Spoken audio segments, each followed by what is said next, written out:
observation of goods before the potential buyers and persuading them to purchase it അല്ലേ. Personal selling കൊണ്ട് ഉദ്ദേശിക്കുന്നത് എന്താണ്? നമ്മൾ ഒരു പ്രോഡക്റ്റ് വാങ്ങുന്നതിന് മുന്നല്ല ആ പ്രോഡക്റ്റിൻ്റെ പ്രസൻറ്റേഷൻ അല്ലെങ്കിൽ അതിലേക്ക് നമ്മൾ എത്തിക്കാൻ വേണ്ടി അല്ലെങ്കിൽ കൺസ്യൂമേഴ്സിന് എത്തിക്കാൻ വേണ്ടിയിട്ടുള്ളൊരു പ്രിക്കോഷൻസ് അല്ലെങ്കിൽ ഒരു അതിൻ്റെ ഒരു എന്താ പറയുക മുന്നൊരുക്കം എന്നൊക്കെ പറയും, അല്ലെങ്കിൽ അതിൻ്റെ ഒരു അതിൻ്റെ മുന്നുള്ള പ്രസൻറ്റേഷനെയാണ് നമ്മൾ എന്തുകൊണ്ട് ഉദ്ദേശിക്കുന്നത്? പേഴ്സണൽ സെല്ലിംഗ് കൊണ്ട് ഉദ്ദേശിക്കുന്നത്. Then you can also find personal selling in some shops where salesmen are employed by a shopkeeper അല്ലേ. നമുക്ക് ഷോപ്പിൽ വീട്ടിൽ മാത്രമല്ല ഷോപ്പിൽ ചെന്നാൽ ഈ പേഴ്സണൽ സെല്ലിംഗ് ടെക്നിക്കാണ്. നമ്മളിപ്പം ഒരു മോളിലൊക്കെ പോയാൽ മോൾസൊക്കെ അധികം കുറവായിരിക്കും, അല്ലാതെ ഒരു ഷോപ്പിലൊക്കെ പോവുകയാണെങ്കിൽ നമ്മളെ കൊണ്ട് നമ്മളിപ്പോൾ വാങ്ങാൻ പോണ വേറെന്തോ കാര്യമായിരിക്കും. പക്ഷേ ബൈ ചാൻസിൽ നമ്മൾ എന്ത് ചെയ്യാം, നമ്മളൊരു പ്രോഡക്റ്റിലേക്ക് എത്തിക്കഴിഞ്ഞാൽ നമ്മൾ അത് വാങ്ങിയിട്ട് ചിലപ്പം വരും. എന്തുകൊണ്ടാണത്? അവിടുത്തെ സെയിൽസ്മാൻ്റെ അല്ലെങ്കിൽ പവറാണ്, അല്ലെങ്കിൽ അയാളത് നമ്മളെ കൺവിൻസ് ചെയ്യിക്കും. നമുക്കത് എടുക്കാതെ പോരാന്നുള്ള ഒരു മൈൻഡ് ഉണ്ടാവില്ല. ഓക്കെ, അത് വാങ്ങണത് നമുക്കത് അത്യാവശ്യമാണെന്നുള്ള രീതിയിലേക്ക് ഒരു ട്രിക്കിലേക്ക് ആരെത്തിക്കും? നമ്മളെ മൈൻഡിനെ ആരെത്തിക്കുന്നുണ്ട്? കൺസ്യൂമേഴ്സിൻ്റെ മൈൻഡിനെ ഈ സെയിൽസ്മാൻ എത്തിക്കുന്നുണ്ട്. അതിനാണ് നമ്മൾ പേഴ്സണൽ സെല്ലിംഗ് എന്ന് പറയുന്നത്. ഓക്കെ, പിന്നെ നമ്മൾ നോക്കുന്നത് essential elements of personal selling. Personal സെല്ലിങ്ങിൽ വരുന്ന എലമെൻറ്റ്സ് ഓഫ്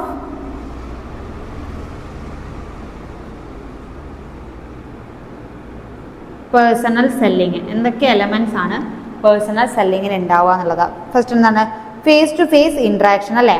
നമ്മൾ പറഞ്ഞു, നമ്മൾ പേഴ്സണൽ സെല്ലിങ് നമ്മളിപ്പോൾ ഒരു സെയിൽസ്മാനും കൺസ്യൂമറും തമ്മിൽ എങ്ങനെയായിരിക്കും ഫേസ് ടു ഫേസ് ഇൻട്രാക്ഷൻ ഉണ്ടാവുക എന്നുള്ളത് ഫസ്റ്റ് ഒരു എലമെൻ്റ് ആണ് അല്ലേ. എങ്കിൽ 90% സെയിൽസ് സക്സസ് ആവണമെന്നുണ്ടെങ്കിൽ നമുക്ക് സെയിൽസ്മാനും കൺസ്യൂമറും അല്ലെങ്കിൽ കസ്റ്റമറും തമ്മിൽ എങ്ങനെയാണ് ഒരു direct face to face interaction ഉണ്ടായിരിക്കണം. എന്നാൽ നമ്മൾ പറയാറില്ലേ, കണ്ണിൽ നോക്കി സംസാരിക്കുമ്പോഴാണ് കുറച്ചുകൂടി നമുക്ക് നമ്മളെ ഇൻഫോർമേഷൻ ഒരാളിലേക്ക് പതിയാന്നുള്ളത്. അപ്പം അങ്ങനെ അതൊരു ഏറ്റവും ഇമ്പോർട്ടൻ്റ് എലമെൻ്റ് ആണ് ഈ പേഴ്സണൽ സെല്ലിങ്ങിൽ ഫേസ് ടു ഫേസ് ഇൻട്രാക്ഷൻ എന്ന് പറയുന്നത്. രണ്ടാമത്തത് എന്താണ്? പെർsuasion ഉദ്ദേശിക്കുന്നത് എന്താ? Personal selling requires persuasion on the part of the seller to the prospective customer to buy the product. So sales person must have the ability to convince. അതായത് persons എന്ന് പറഞ്ഞാൽ അയാൾക്ക് അതിനുള്ളൊരു എബിലിറ്റി ഉണ്ടായിരിക്കും. അയാൾക്ക് സെയിൽസ്മാൻ കൺസ്യൂമറെ പെർസ്യൂ ചെയ്യാൻ, അതായത് അയാളിലേക്ക് ആ പ്രോഡക്റ്റിനെ എത്തിക്കുക, അയാളെ കൊണ്ടത് വാങ്ങിക്കാൻ വില്ലിങ് ആക്കുക എന്നുള്ളതിലേക്കൊക്കെ എത്തിക്കാനുള്ള ഒരു കഴിവ്, ഒരു എബിലിറ്റി ആയിരിക്കും ഉണ്ടായിരിക്കണം ഒരു സെയിൽസ്മാൻ ഉണ്ടായിരിക്കണം എന്ന് പറയുന്നത്. Then flexibility. അതായത് എന്താ ഫ്ലെക്സിബിലിറ്റി കൊണ്ട് ഉദ്ദേശിക്കുന്നത് എന്താണ്?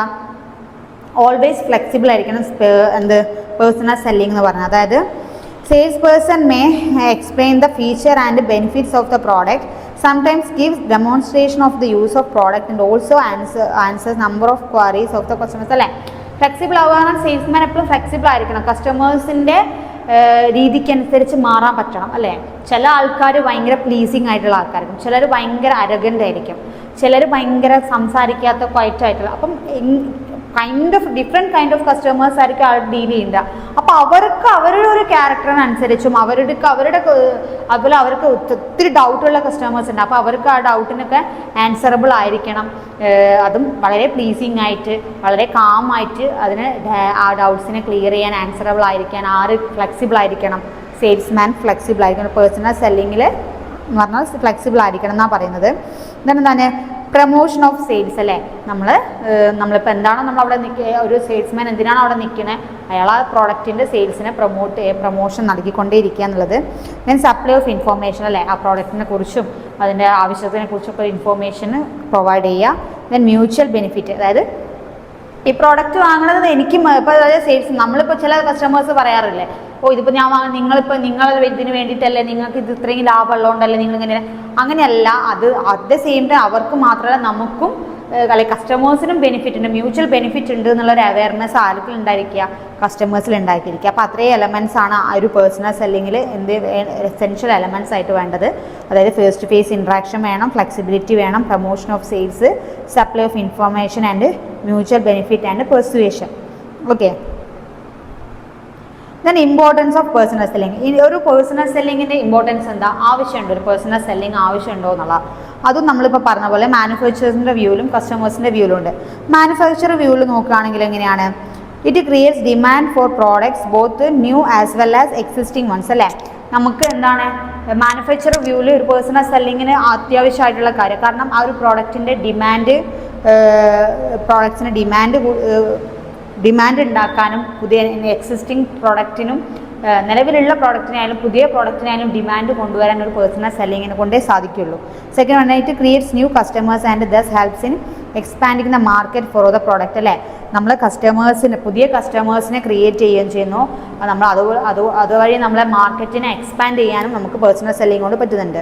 അങ്ങനെ it leads to product improvement. അല്ലേ, നമ്മളെ പ്രോഡക്റ്റിൻ്റെ എല്ലാവരുടെ അടുത്തും റീച്ച് എത്തുന്ന സമയത്ത് അതെന്താണ് പ്രോഡക്റ്റ് ഇമ്പ്രൂവ്മെൻറ്റ് ഉണ്ടാക്കാനായിട്ട് ഒരു പേഴ്സണൽ സെല്ലിങ്ങിന് അല്ലെങ്കിൽ കഴിയുന്നുണ്ട്. പ്രോഡക്റ്റിനെ കുറിച്ചുള്ള എല്ലാ ഡൗട്ടും ക്ലിയർ ചെയ്ത് കൊടുക്കാനും പ്രോഡക്റ്റിൻ്റെ ഒരു ഇൻഫോർമേഷൻ എല്ലാവരിലും എത്തിക്കാൻ പറ്റുന്നുണ്ട്.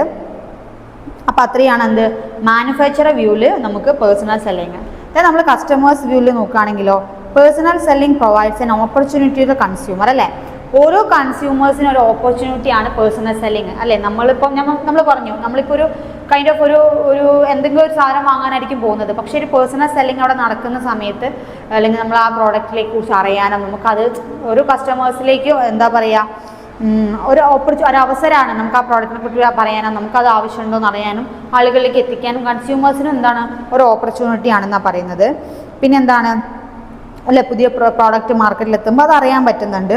Then it because of personal selling consumers comes to know about the use of new products in the market. അല്ലേ, അതേപോലെ ഒരു പ്രോഡക്റ്റ് ചിലപ്പോൾ നമ്മൾ വാങ്ങി വരിക എന്ന് മാത്രമല്ല, പക്ഷേ ഇങ്ങനെ ഒരു കാര്യം കിട്ടുന്നു, അത് എങ്ങനെ യൂസ് ചെയ്യാം, അതിൻ്റെ എല്ലാ ഇൻഫോർമേഷനും അതിൻ്റെ യൂസേജ്, അതിൻ്റെ വാറൻറ്റി, അതിന് എത്ര ഇതുണ്ട്, അതെങ്ങനെ ഏത് രീതിക്ക് എന്നൊക്കെ ഉള്ളൊരു ഇൻഫോർമേഷൻ എല്ലാ ഇൻഫോർമേഷനും ആർക്ക് കിട്ടുന്നുണ്ട് പ്രോഡക്റ്റിനെ കുറിച്ച് ഒരു ന്യൂ പ്രോഡക്റ്റിനെ കുറിച്ച് കസ്റ്റമേഴ്സിന് കിട്ടുന്നുണ്ട്.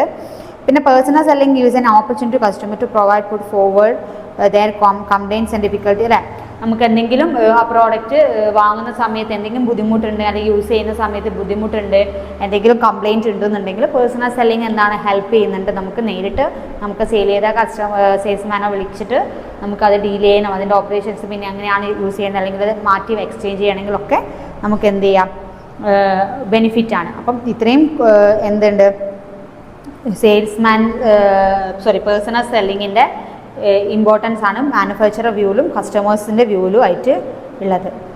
പിന്നെ എന്താണ് qualities of sales person engage in personal selling. ഒരു സെയിൽസ് പേഴ്സണ് നമ്മളിപ്പോൾ പറഞ്ഞ പോലെ എന്തൊക്കെ ക്വാളിറ്റി വേണം എന്നുള്ളതാണ്. ഒരു പേഴ്സണൽ സെല്ലിംഗ് നടത്തുമ്പോൾ ഒരു സെയിൽസ്മാന് വേണ്ട ക്വാളിറ്റി എന്തൊക്കെയാണ്? ഫസ്റ്റ് ആണ് ഫിസിക്കൽ ക്വാളിറ്റീസ്. ഫിസിക്കൽ ക്വാളിറ്റി എന്ന് ഉദ്ദേശിക്കുന്നത് എന്താണ്? അതായത് നമ്മൾ കാണാറില്ല, നമ്മൾ ഷോപ്പിലൊക്കെ ഒരു സെയിൽസ്മാൻ എങ്ങനെയായിരിക്കും വെൽ നീറ്റ് അപ്പിയറൻസ് ആയിരിക്കും, ഗുഡ് അപ്പിയറൻസിലായിരിക്കും അയാൾ നിൽക്കുന്നുണ്ടാവുക. അവരുടെ ഒരു പാറ്റേൺ എന്താ പറയുക ഫോളോ ചെയ്തിട്ട്. അതല്ലാതെ നമുക്ക് ഇയാളെ കാണുമ്പോൾ തന്നെ ഒരു നമ്മൾ പറയില്ലേ എന്താ പറയുക അപ്പിയറൻസ് കാണുമ്പോൾ തന്നെ നമുക്ക് ചില ആളോട് സംസാരിക്കാൻ തോന്നും, അവരുടെ കോൺഫിഡൻസ്, അവരുടെ പ്ലേസിങ്. അപ്പം അപ്പിയറൻസ് ഒരു ഫിസിക്കൽ ക്വാളിറ്റി എന്ന് പറഞ്ഞാൽ അയാളെ ഓവറോൾ അപ്പിയറൻസ് എങ്ങനെയായിരിക്കണം? ഗുഡ് ആയിരിക്കണം എന്നാണ് പറയുന്നത്. ഇംപ്രസീവ് ആയിരിക്കണം. അല്ലേ, ഒരു നമുക്ക് കാണുമ്പോൾ ആൾ ബിഹേവ് ചെയ്യാൻ തോന്നുന്ന ഒരു ഇംപ്രസീവ് ആയിട്ടുള്ള ഒരു അപ്പിയറൻസും ഗുഡ് ലുക്കിംഗ് മീൻസ് കാണാനുള്ളതല്ല, അയാളുടെ അപ്പിയറൻസ് ആൻഡ് അയാളുടെ ബിഹേവിയർ ഇംപ്രസീവ് ആയിരിക്കണം എന്ന് പറയുന്നുണ്ട്. പിന്നെ മെൻ്റൽ ക്വാളിറ്റിയിൽ ഉദ്ദേശിക്കുന്നത് എന്താണ്? A good salesman should poses certain mental qualities like അല്ലേ, അയാൾക്കൊരു ഇമാജിനേഷൻ ഉണ്ടായിരിക്കണം, ഒരു ഇനീഷ്യേറ്റീവ് ഉണ്ടായിരിക്കണം, സെൽഫ് കോൺഫിഡൻസ് ഉണ്ടായിരിക്കണം, മെമ്മറി ഉണ്ടായിരിക്കണം.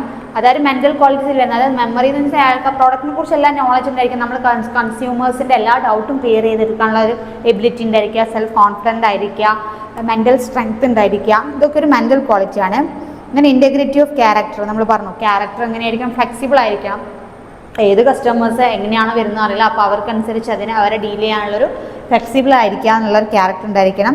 Knowledge of the product and company. അല്ലേ, അയാൾ വർക്ക് ചെയ്യുന്ന കമ്പനീനെ പറ്റിയും ആ കമ്പനിയിൽ അയാൾ എന്ത് പ്രോഡക്റ്റാണോ സെയിൽ ചെയ്യുന്നത് അതിനെപ്പറ്റിയൊരു കംപ്ലീറ്റ് അവയർനെസ് നോളേജ് ആർക്കുണ്ടായിരിക്കണം? സെയിൽസ്മാൻ ഉണ്ടായിരിക്കണം.